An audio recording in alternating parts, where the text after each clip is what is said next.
Hello everybody, and welcome to another episode of A Few Blobs of Your Time. I'm Frederick Dukes the Blob, and I am here to try to give you guys a shorter review than what Graviton usually does. His span from an hour to more than an hour. I think there was one time where it was almost 3 friggin' hours. Oh dear God. I try to keep it low. I try to keep it around to a half hour. Sometimes I go a little bit overboard, but come on, Blob, focus. Keep it short. Keep it short. Hopefully it'll be short for this one, because Graviton doesn't like doing he doesn't like to do the animated movies. He leaves me to do them for whatever reason, even though I think that's very hypocritical of him, because he is a cartoon himself, and yet he doesn't like to watch cartoons, and that's very negative way to view things. Just because something is a cartoon doesn't mean it's not worth watching. You close-minded prick. Anyway, this week the animated movie he does not give a shit about, but I do, is The Penguins of Madagascar.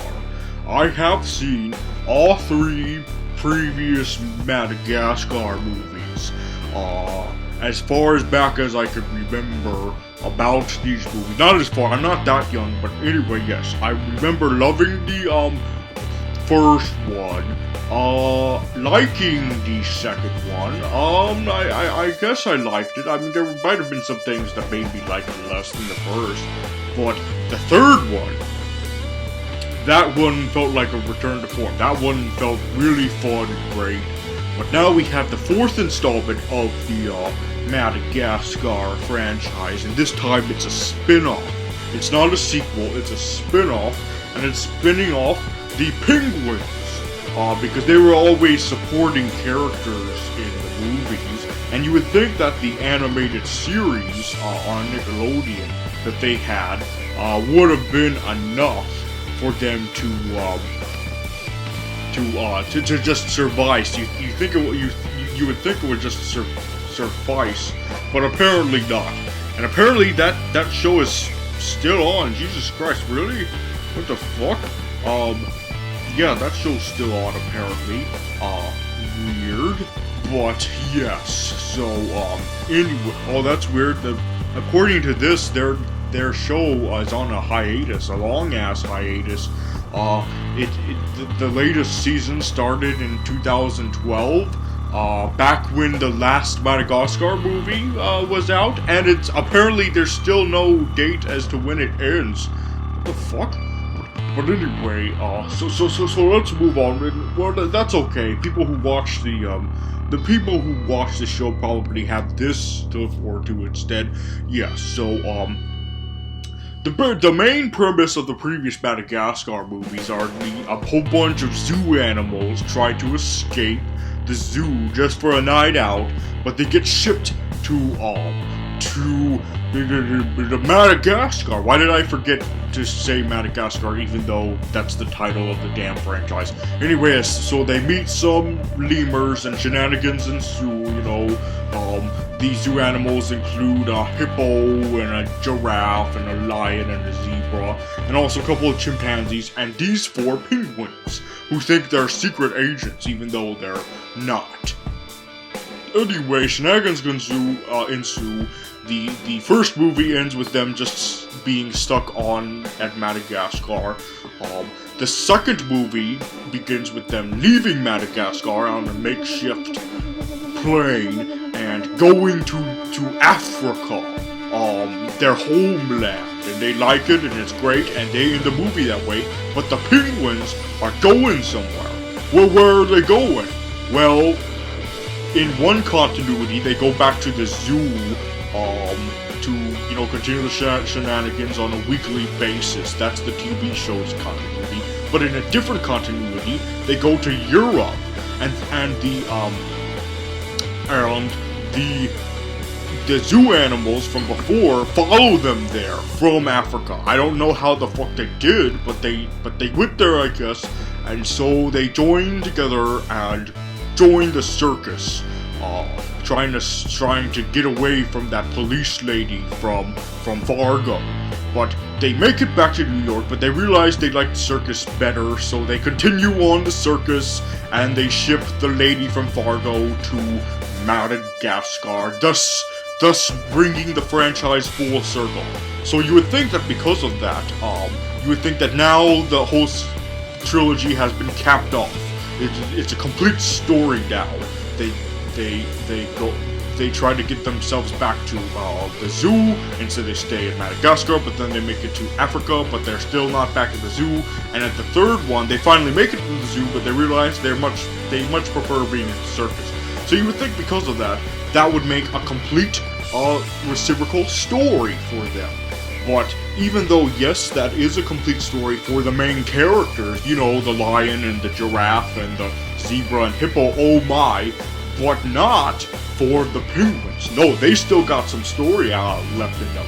So they decide to spin the penguins off for their own movie.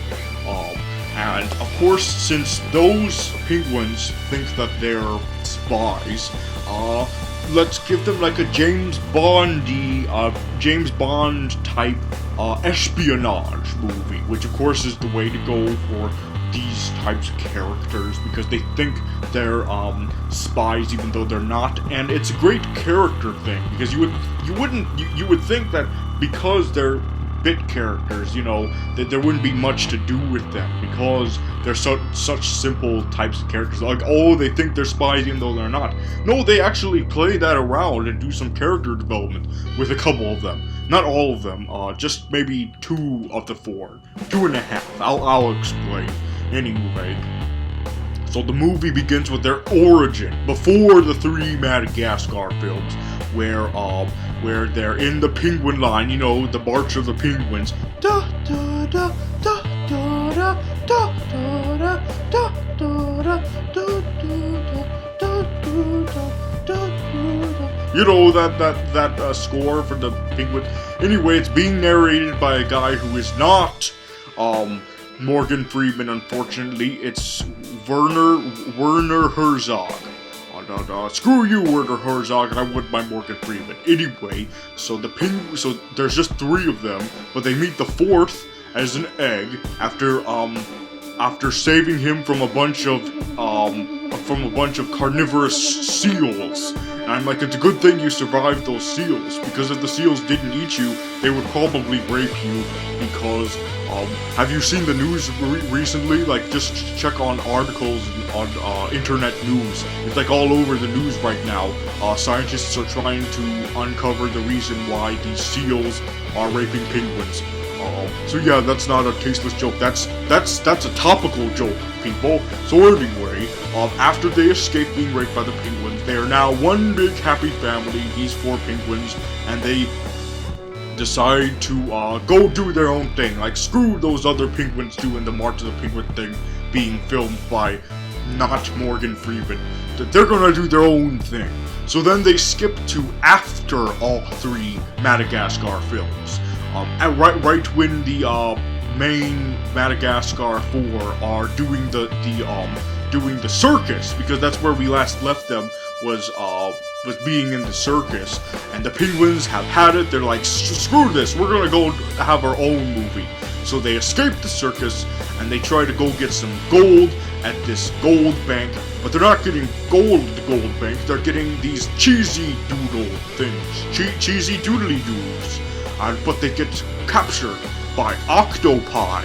I've been told that's the correct plural term for octopuses, even though octopuses sound funnier. Octopuses, it sounds like octopussies. Anyway, where we meet our main villain, which is a scientist. What's weird is that this scientist is a human and he can talk to the penguins, and the penguins talk back. But I thought this was in a continuity where no one can understand the animals. No one knows what the animals are saying, so that's weird. But then it turns out, no, it's just a disguise. It's not really a mad, crazy-ass mad scientist who has Gumby powers. He's actually an octopus. Oh my gosh, it's an octopus controlling octopuses. So anyway, it's John Malkovich as this octopus, John Octovich, and he tells the penguins that he's getting revenge on them because he used to be the main lovable guy at the zoo, lovable exhibit, until the penguins came and stole his thunder, even though I thought Alex was the main exhibit at the zoo. But the point is, so he's been moved to from zoo to zoo, being upstaged by more and more penguins. So he decides to get revenge on the penguins by catching all of them, by riling them all up at his prison at a undisclosed location, and he so the penguins have this epic fight with the octopi, and they escape his lair, and they go chasing them in Vidus, and they tell this human to play his guitars, some chasing music. But wait a minute, I just said, wait, so is this is this supposed to mean that the penguins, the humans understand animals or not? What the hell? Anyway, so after that bit of weird logic, the octopi are about to trap the penguins, but then they are saved by North Pole animals. Yes, the Arctic Wind, or is it the North Wind animals? It's a group of secret animal agents, secret animal spies, which is really ludicrous because it's like, wait a minute, this the way this franchise started, it was just like animals that could talk, but only they understood each other. Just the humans didn't know what they were saying, so they let the animals do their own thing. But now it's like, apparently animals are like way more anthropomorphic than humans would ever expect. They have their own damn spy agency and everything. What the hell? So anyway, so they Arctic animals take them there. You got your big polar bear and your little baby sea lion who doesn't know it all, then your sexy owl that everyone wants to fuck, even though they know it's an owl, and one of the penguin characters wants to make it with the owl, but he's too scary, too much of a goddamn pussy to make a move. Anyway, so they're being led by this Arctic wolf, Benedict Cumberwolf, soon to be Dr. Wolfstrange. But Benedict Cumberwolf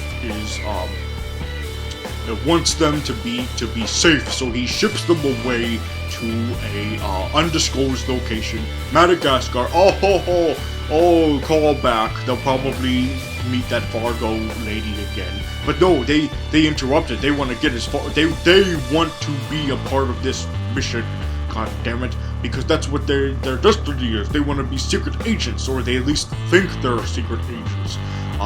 While these actual, North Pole animals are secret agents and trying to keep the penguins from hurting themselves. But Skipper is too stubborn for his own good, so they go across the globe looking for the squid.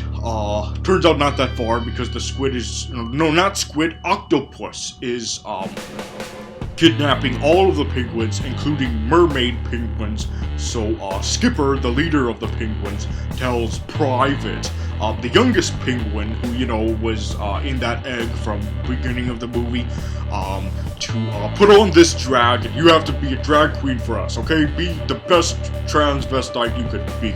And this is where the character comes in, the character development, because even though you'd think it would be just a single joke, there's not much character to these penguins, there are, apparently. At least they try to, you can see them do a lot of effort trying to give these penguins character, more character than they ever had in the original trilogy. Like Private believes that he should be more useful than just being the pretty face, just being the adorable cute face, but the other penguins just think that that's all he is, and he feels like there should be more he could offer. But no, they just want him to be a cute transvestite, but that gets him kidnapped by the octopus. at one of the aquariums. So now the 3 remaining penguins have to go back to the North Wind animal agents, and they track not Kowalski, he's the smart one. I mean the cute one, Private, to the secret lair of the octopus. And it's during this time that we see that there's more character development, this time for Skipper, because the North Pole animals have a much better plan, and they got it more planned out, and they've got like all of these holograms to show like how cool they're gonna be, and how great this plan is on apprehending the evil John Malka octopus. And all Skipper has is just a drawing on the ground and a pebble, and he feels very sad and very heartbroken because he realizes that these North Pole animals are way more advanced and are way better spies than he ever will. So yeah, you kind of feel sorry for him that all he wants to do is be a spy, but now that he sees how real spies are, he feels kind of, heartbroken that he's not the greatest spy he thinks he is. And like, that's some good character development, I think. There's not really much character development to Rico because, he doesn't say anything and he's just there mainly for comic relief. But there's a little bit of character development for Kowalski, I think. Well, it's not much, it's just that he wants to get it on with this owl. Interspecies sucks. But anyway, so they decide to agree to be the distraction, and they slap each other's butts to distract the octopus henchmen, each named after celebrities like Elijah Wood and Kevin Bacon and Nicolas Cage. Anyway, so it is shown what the evil John Malka Octopus's plan is. He's going to make all of the penguins ugly, every single one of the penguins ugly, so that they can all be looked down upon the human race, because that's the reason why he was upstaged by them, is because they were more cute than he was, because he's an octopus. So they capture the penguins, the 3 other penguins, Kowalski, Skipper, and Rico, but they also captured the North Wind animals. Oh no, this was not a part of the plan, and that's what you get for being all snooty and so full of yourself, Arctic animals. Anyway, so, they try to, So anyway, they try to use this laser ray, this evil ray, to make all the penguins ugly and monstrous on Private first, but oh no, he exploded, and the 3 penguins are sad because they realize they didn't realize how great he was until they lost him, and it's very sad. And yay, more character development for penguins. I know for a fact that he's still alive, and of course he is. It just zapped off his tail, and so now we can see his human butt, which is weird because penguin anuses do not look like that. They don't look like human butts.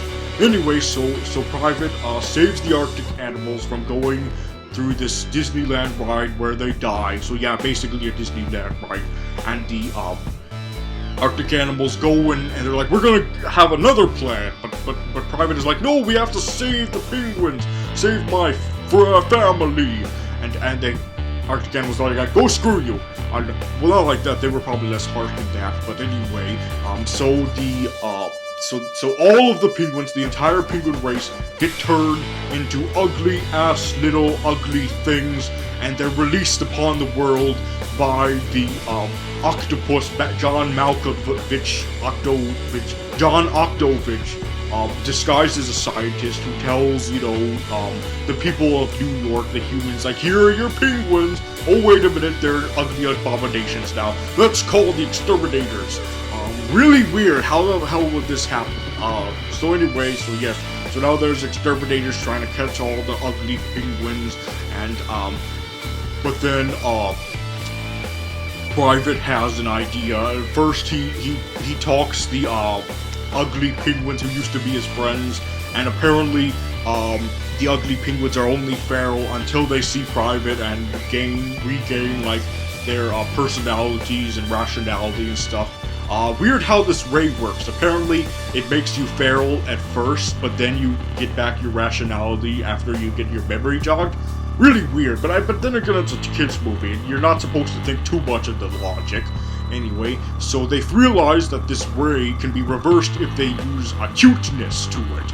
But the only cuteness there, or the most cuteness there, is Private. And it mutates Private every time they use it on the penguins. And I'm like, oh no, he's gonna become a horrible, ugly mutant. And his first mutation is that he grows a Mickey Mouse hand from his butt.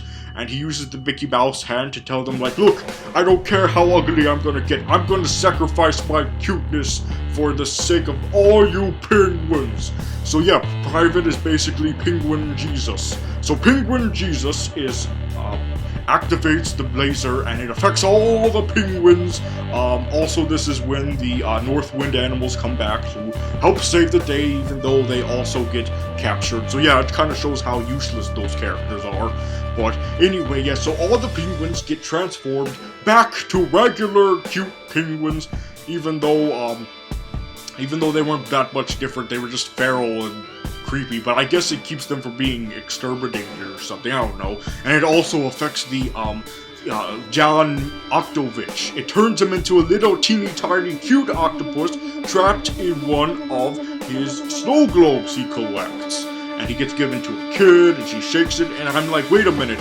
When they showed that he was a giant, they showed like big stomping noises, and all the penguins felt it. But then it turned out like, nope, it looks like he's giant, you know, in the skyscrapers, like he's a giant octopus now. But nope, he's just inside of a snow globe that looks like the New York City. And I'm like, wait a minute, so what the hell were those big stomping noises? Like, why were they shaking? What the way to cheat us, audience. So anyway, yes, so that's how John Malka Octopusvich is defeated. And so, but what about, Private? He was uglified. Like, how bad was it? Well, he gets crystallized, and they reenact that scene from the beginning where he gets hatched. And this time, not really that much. Like, he no longer has the Mickey Mouse hand coming out of his ass. Instead, it just makes him purple and with moose antlers. Like, that's not really that much of an uglification. That's not really much of a deformity. Like, oh, he's purple with moose antlers. Okay. So anyway, so now they've made amends, and all the penguins love them now and make hearts with their little flippers, even though that's probably anatomically impossible for penguins to do. And I guess they get all back to their penguin homes, even though this is really weird. Like, I thought this was supposed to be like a normal world for the humans, and it's just weird for the animals. So what do the humans think about all this? What the hell?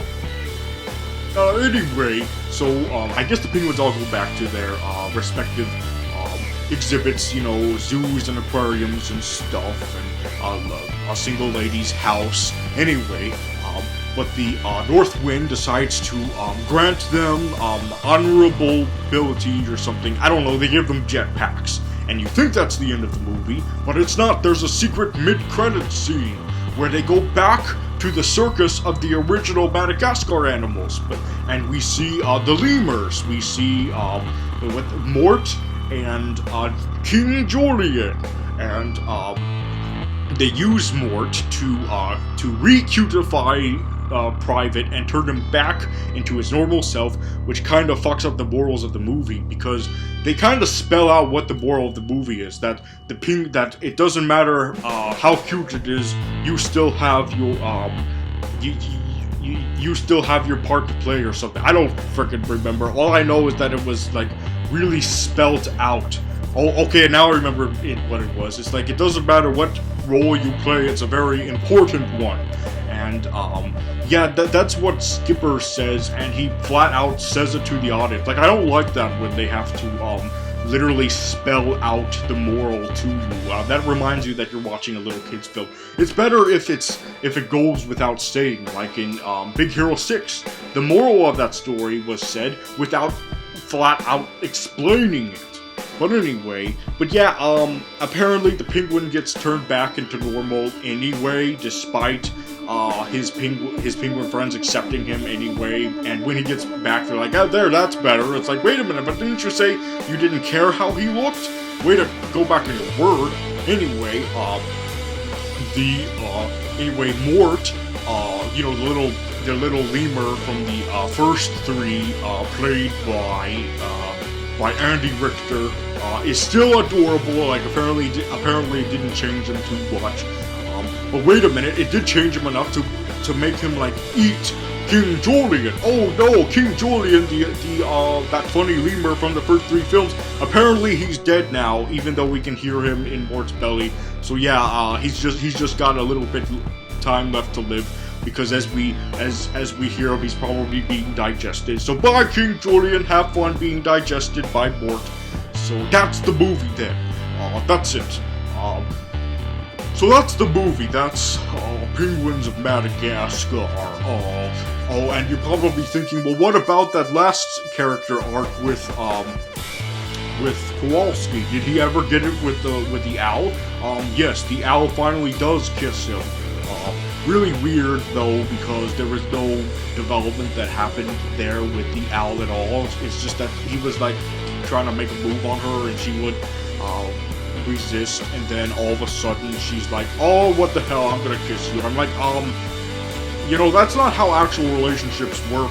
What the hell? Also, she covers up the kiss, like she censors it. She censors it, so the kids don't have to see gross kissing, and he covers with her wing so she can make out with Kowalski. And I'm like, okay, I get that you don't want the kids to see that, even though it's an interspecies kiss, but didn't you just have a gay kiss earlier with Rico and Private? You had them kiss beak to beak, and it held for a long time. It lingered, them kissing each other.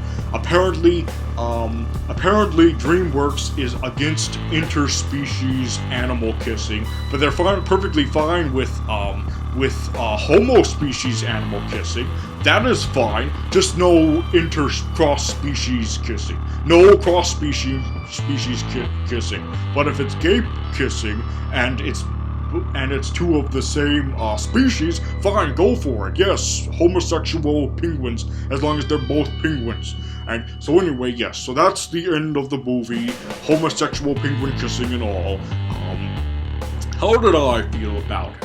Well, I wouldn't say it's as good as the original Madagascar trilogy. Being a non-kid, you feel like you want it to be more than just a kid's film. And there are times where it reminds you, like, hey, this is a kid's film. Like literally spelling out the moral of the story, the lesson to be learned, just flat out explaining it to the audience. That reminds you that it's a kid's movie, but there's still points where it's like, yeah, this count can be an adult movie. There's like adult, funny, adult, comedy in it, like, cleverly naming the, henchmen after celebrities and what they happen to be doing at the time, like, Nicholas, cage that, Elijah, would you do that, Kevin, bake on.